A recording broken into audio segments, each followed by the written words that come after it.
Good afternoon. It's Lee Cassidy from Tactile Technology, and on a Friday, I talk about things around security and environment. So, what I'm going to cover today is cameras and environmental sensors that we offer as a service, and I'm going to go straight into it because it's pointless just talking around it, and we don't really want to see slides and things. So, what I'm going to do is bring up the system and show it you straight away. So, in a second. You should see my screen. So what we've got there is on the left hand side we've got a number of things, one being home, and what we can see from home, we can all see all sites, and we can just see the cameras and environmental sensors. So we've got one camera I use for demos, which is actually at the front of the house, and I've also got an environmental sensor, which I'm going to go into a little bit afterwards. So starting off with the camera. So the cameras themselves actually store their data locally and also stream some of it at periodic times up to a cloud platform. So it's effectively reducing the amount of bandwidth you need to be able to have these kind of devices, especially some of the large resolution cameras, like this is a 4K camera. If you had it streaming 4K all the time, it would use a massive amount of bandwidth. But because we're just taking stills and sending those up, it's quite easy for us to reduce the bandwidth. But then when you actually watch it live, we've also got a special way of delivering that so that we're not taking all of your bandwidth away when we go to that. If I click on the camera itself, we go to the live camera, and there's a few things we can see around it. So we're seeing this in 4K, as you can see at the bottom, and if I put the mouse anywhere on the screen, you can see a grid appears. So we can see exactly what's happening out there at the moment. And if I move down below, you can see 24-hour periods, because at the moment I've got it set for video clips of 24 hours. If I change that to say every 4 hours, what we'll see is that changes now to 4-hour periods, so we can see different 4-hour periods, and we can go and look at any one of those. So let's come back to what we can see in the top here. If we wanted to actually look at what's happening in a particular area, so if I draw close to where my car is at the front, what it'll do is look for any activity that it's seen in that space. So it's full-size pictures, but it's actually when it's seen some form of activity in that space. So we can see here there was some activity at that point in time, and when we click on it, it'll start the actual playback, and we'll see different pieces that happen. It could be a vehicle moving, a person. In this case, we can see a person moving over here, and they're moving towards away from their car, or to their, they're walking away, but we can see some movement in that space. So quite quick to find some kind of activity based on motion. And we can look at it both by people and vehicles. This is actually using artificial intelligence and machine learning to identify as actual people or vehicles. So it's not actually just looking at motion like most cameras do. So you'd actually, a fox walk past, or, a bird landed in front of the camera, that would actually trigger an action. Well, this is actually looking for people. So it understands what a person looks like, and it'll only actually give us information if it sees a person in the image as well. If we go over to the people section here, what it'll do is look for any time it's seen people in the past. So it's tied to the period of time that I've specified, and we can see different people, including myself, in a variety of coloured outfits. But what I can also do is look for a specific colour.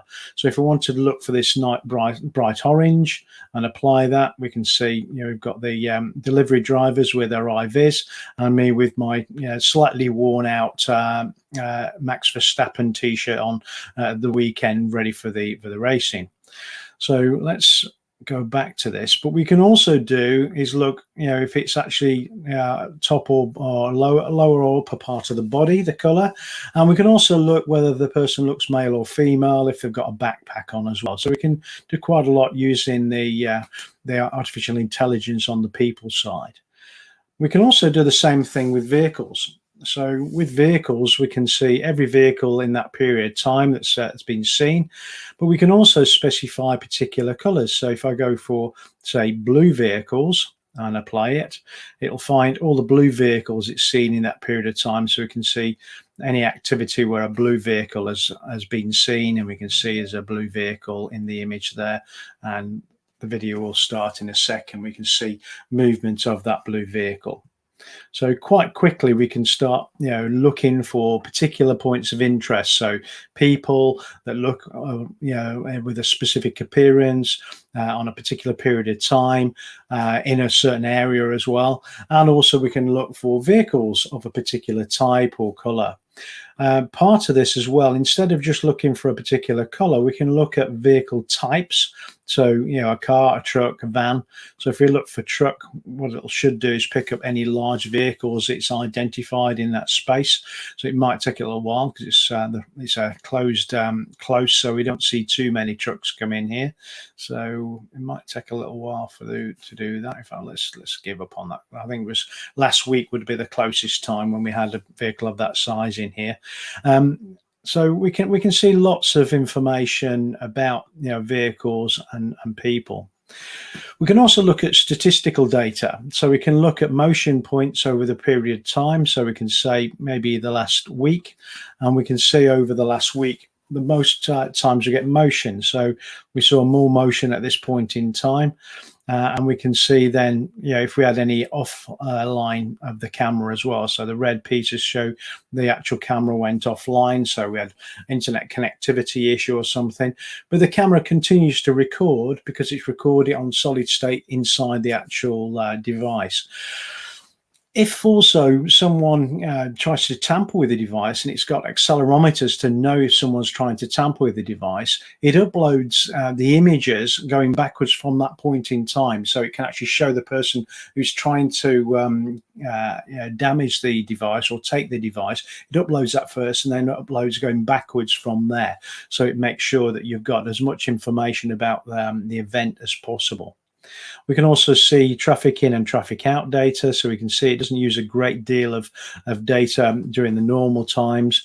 But when we start watching it, it jumps up a little bit, but it's not a massive amount to say that we're watching a 4K stream. The other thing we can do is we can archive. So, I've got some archive data here.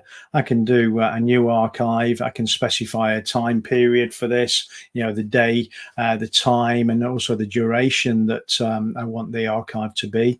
And I can also put notes against it. So this and thought of you. So I can put in whatever I like. I can share with the organization, and I can also blur out faces. So if it was something about a vehicle and it was external to my premise and there were people walking past at the time, I can blur out the faces so we're not making people's privacy an issue. So we can actually ensure that we don't break any rules around GDPR and things by showing people's faces. But once I've done that, I click archive, and that archive activity will kick off and it will upload that file.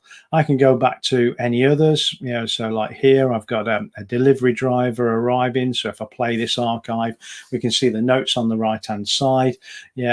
Delivery driver, and then someone's putting yes, correct item was delivered, and we can see the delivery driver's walked down. He's actually out of shot at the moment, but eventually he'll walk back to the van, and we can show this information. So this is on the archive itself. We can see that, but what I can also do is I can share that. So when I click share, I've got a number of things I can do. I can share it through SMS, I can share it through email, or I can create a link to share it with. I can also specify how long it's accessible for. So I can say an hour, a day, a week, or a custom period of time, because I may not want people to have access to that clip for very long. Say if it's something that was tied to some kind of criminal act, I might want to give it to the police and give them access to it for a specific period of time.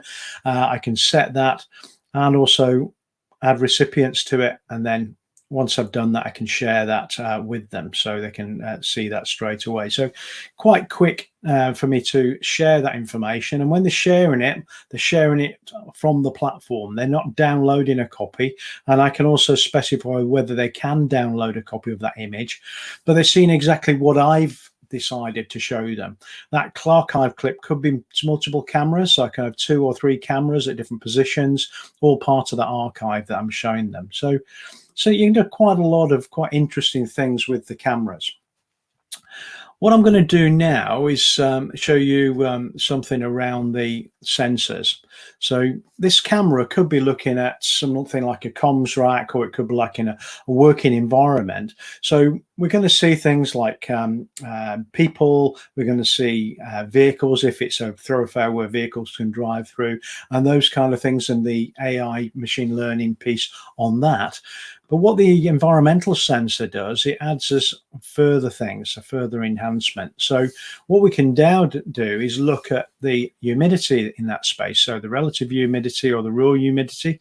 So we can see it's 43.3% at the moment, relative humidity. And we can see any alerts where the humidity has gone above a certain threshold, and I've actually set a threshold on it so we can see if there is an issue with humidity, because this is a computer rack and we don't really want the humidity to get too high, because we could end up with condensation on metal surfaces, which would then cause us to have a potential electrical circuit break,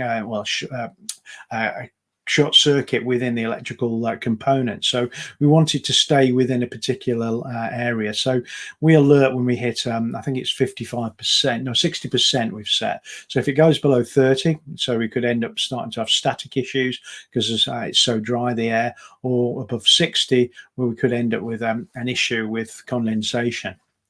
We can also see the temperature. Especially for computer systems, you really need to understand what the temperature is in the area where the equipment sits. They're designed to work within a specific envelope. So if it goes outside of that envelope, we really need to know. So we look for, spikes above 30 degrees or below 16 degrees. Very rarely in a computer rack is it going to get cold, because the equipment itself heats the air around it and generates quite a lot of heat, hot air for the air condition to take away. But keeping an eye on that high temperature, because if it goes quite high and stays high again, we could have damage to the equipment itself for running at too high a temperature.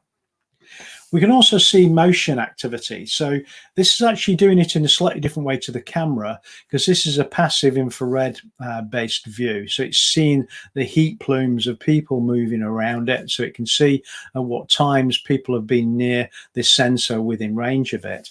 And if we had a camera tied to that, which we can't for this, because from a security reasons, we're not allowed to have cameras in that data center. But if we had a camera linked to it, when we actually go to a particular point where we see motion, we would see the video footage from that camera at that point in time as well. Some of the more interesting things, though, is things like noise. So computer rooms can be very noisy, so having an understanding of the level of noise in a space by decibels is quite important. When we're hitting 85 to 90 decibels, we do really need to be wearing some form of hearing protection. So we've got it set at the moment to 90 decibels. So if it raises to that level, quite quickly we can see that the noise level's too high. But it could be in a working environment where the equipment's being used and normally the noise level is quite low, but for some reason it's increased and people aren't used to wearing ear protection in that particular area. But because we've seen that lift up, we could then make sure everybody does use hearing protection during that time. Another thing is particulate matter. So we're getting quite used to wearing masks everywhere these days, supermarkets, going to the pub, in a restaurant before we sit down and eat.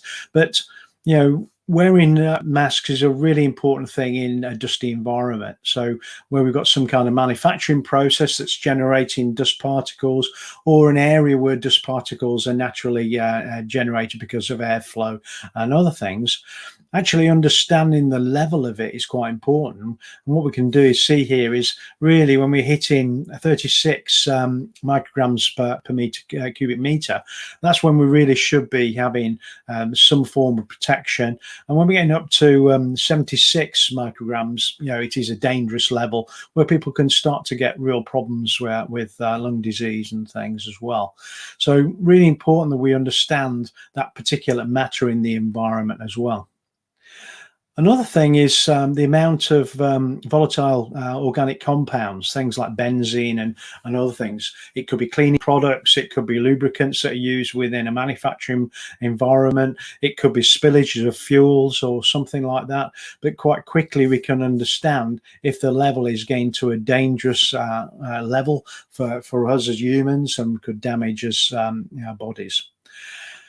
And another one that's becoming really important these days is air quality. And this seems to be coming in lots of areas. At one time, air quality was more an external thing, looking, in areas where large numbers of vehicles were traveling, side of motorways, sides of busy roads.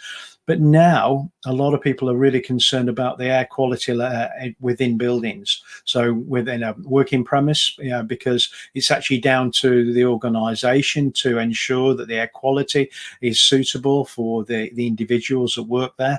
And you could end up with very hefty fines if you're not ensuring the air quality is satisfactory in working environments. But also, people who have residential care homes or other environments where people live and breathe the air, if they're built up close to busy thoroughfares, roads, motorways and things, that air quality could actually come to a point where it actually is quite dangerous. And again, we can actually see and set thresholds on this so we can understand if the air quality index is rising to a point where we need to do something about it, such as inform someone or even evacuate the building if it got to a point where it was quite high and it was quite dangerous to people. So really important on that side. The final thing that I've skipped the tamper. I'm sure you understand what anti-tamper does, but another area that is a concern, especially in hospitality and some other venues like that, is the use of both e-cigarettes and also normal cigarettes. So the vape index identifies if someone's smoking any tobacco product, but it also identifies electric cigarettes. So if somebody's using vape type devices in an area they shouldn't do, we can see that quite quickly. But it could also be looking at an area where we've got maybe fuel stored, and if people are smoking traditional naked flame, it could be quite an issue as well. And again, using the camera, you can actually identify who's actually doing this and breaking the rules, so you can deal with it in your working environment. But it could be, in a hospitality environment, and we're actually monitoring for people who are actually staying at the venue and actually against the rules, smoking either e-cigarettes or true tobacco in those places. So hopefully that's given you a picture of what you can do around, one, looking at your environment from a physical perspective, using cameras to identify what's happening in the environment, understand if people are there, vehicles are there, using machine learning and artificial intelligence to identify particular vehicles and particular people. There is also an extension to this where we can actually do things like alert on particular people that have been seen across all the cameras. So if we put a particular image in there of someone that we need to identify if they're moving to our environment, it could be say a patient that's got Alzheimer's and we don't want them to go past a particular area because we know that's actually moving towards the entrance to the building, and they could get out if it was, say, a residential care home.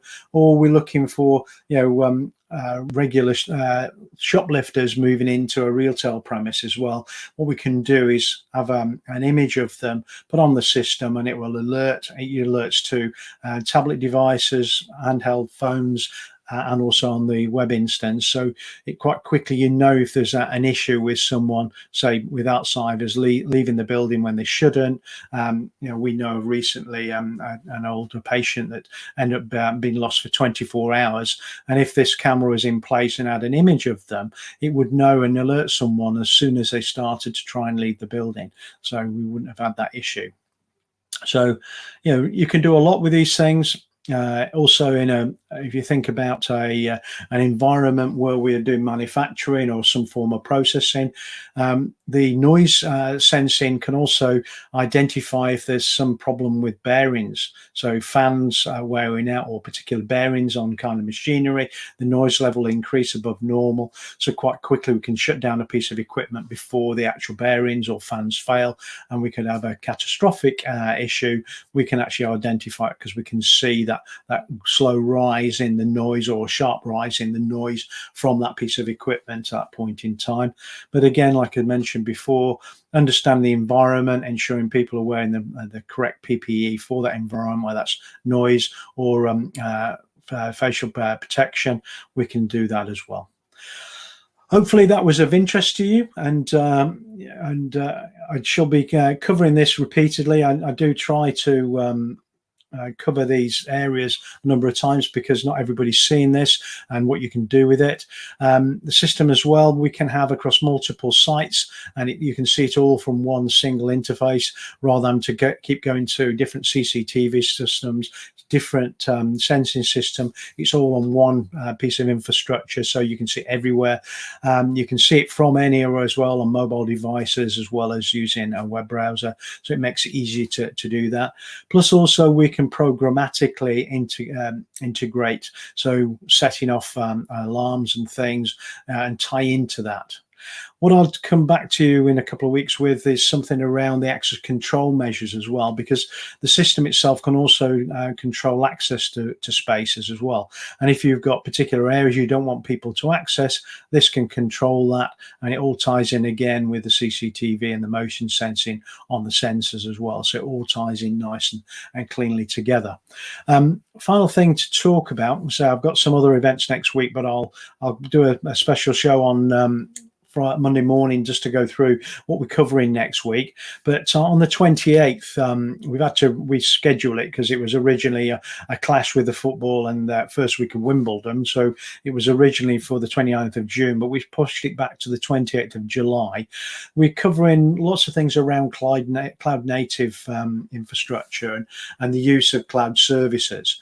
We've got some sessions around observability, automation, how to build a bare metal Kubernetes environment in 15 minutes, some of the key areas to consider when you're looking at going to a cloud native environment. And we're also having a panel discussion talking about a hybrid environment. So we've got a number of our speakers giving their thoughts and ideas around what's important when you move into a hybrid environment, whether that's using multiple cloud providers, or whether using an on-premise piece of infrastructure, part of your private cloud, as well as one of the cloud providers, or multiple, and how important it is to be able to see across all of it and be able to remediate any actions, any issues quite quickly across that environment. So we've got speakers like Eric Cook from OpsRamp looking at observability. We've got Eric-Jan Franssen from Diamante talking about cloud native and also looking at hybrid. We've got Nikki Willebrand joining us from Amsterdam, who's done a lot of work with some large enterprises around this, cloud native space, and give us some real input on that, and also touch on some of the challenges around security as well. So a number of people joining us, including Ross Cooper-Smith from Tintri to talk about building out a private cloud environment, because again, there's a lot of things in this cloud world that we might want to do to make it work for us. So hopefully you can join me for that. Like I say, I'll do a session most likely 10 o'clock on Monday morning where we'll talk about what we're going to do next week. But commonly we do a small business focus piece on a Monday. Tuesday, we normally try and do an interview with someone. I'm not going to be lined up for Tuesday next week, but hopefully the week after we'll have someone lined up who focus in this key area around cloud native and also infrastructure and operations. Wednesday, we do an enterprise session. This week it was around Office 365. Next week, we're going to talk about enterprise backup recovery. Then on a Thursday, we do a Goldman Sachs 10,000 interview. We've got no one planned for next week, but hopefully we can get someone ready for the week after. And then Friday, we come back to physical and environmental security. So hopefully I can see you then. So thank you very much for joining me today. Hopefully it's been of interest. You can always contact me. My email address is lee.cassidy@tactiletechnology.com. You can also contact me through LinkedIn or make a comment on the Facebook, YouTube, or the LinkedIn post that's got this video in. So please contact me however you want. Ask any questions, anything I can do to help. Very glad to do that. Also, if you're interested in how to do these videos and live stream, I'm very interested in helping people get onto the bandwagon and use this to promote your products and services and yourself, your personal branding. So eager to help anybody who wants a hand with that as well. And we've set up a second business that focuses on live streaming and online events called Eventdly, which was started earlier in April, but we've not really launched it fully yet, but hoping to do that in the next couple of months. Well, thank you very much, and hopefully see you again soon. Bye.